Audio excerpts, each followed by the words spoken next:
മാങ്ങ സീസൺ തീരുന്നതിന് മുന്നേ ചക്ക സീസൺ തുടങ്ങിയിട്ടുണ്ട്. അപ്പോൾ അതെ നമുക്കൊന്ന് കുറച്ച് ചക്ക ഇട്ടിട്ടുണ്ട്. അപ്പോൾ അതെല്ലാം ഒരുക്കി വെട്ടി എല്ലാം റെഡിയാക്കി വെച്ചിട്ടുണ്ട്. ഇനി നമുക്കത് ഒരുക്കിയെടുക്കണം. കുരുവും കളഞ്ഞ് ചവണയും കളഞ്ഞ് റെഡിയാക്കി എടുക്കണം. ഇന്ന് നമ്മൾ ചക്കപ്പുഴുക്കിലേക്കൊന്നും പോകില്ല, കാരണം ഇവിടെ ഇറച്ചി മീൻ കറിയൊന്നുമില്ല. അപ്പോൾ ഇന്ന് നമ്മൾ എന്നെ ഉണ്ടാക്കാൻ പോകുന്നത്, നമുക്കൊന്ന് ചക്ക വറക്കാം. സ്കൂളൊക്കെ തുറക്കാൻ പോലെ കുറച്ച് പലഹാരങ്ങളൊക്കെ ഉണ്ടാക്കി വെക്കാമെന്ന് വെച്ചു. ചക്ക ചവണയും കുരുവൊക്കെ കളഞ്ഞ് ഇതുപോലെ നീട്ടത്തിൽ അരിഞ്ഞ് സെറ്റാക്കി വെച്ചിട്ടുണ്ട്. നമ്മൾ അടുപ്പിലാട്ടൊക്കെ ഉണ്ടാക്കാൻ പോകുന്നത്. ഗ്യാസൊക്കെ നമുക്ക് കിട്ടാനൊക്കെ ഇച്ചിരി പാടല്ലേ.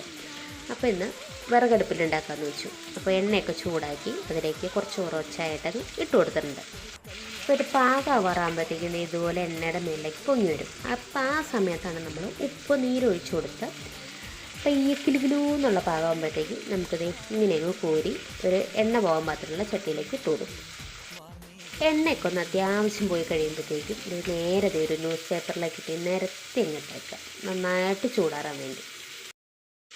ചൂടാറി കഴിയുമ്പോഴത്തേക്കും ഇതുപോലത്തെ ഒരു ടിന്നിലേക്ക് എന്നിട്ട് അടച്ച് വെച്ചേക്കാം. വൈകുന്നേരം ചായക്കൊന്നും ഇല്ലെങ്കിൽ ഓരോന്നിടത്തും തിന്നോളുക.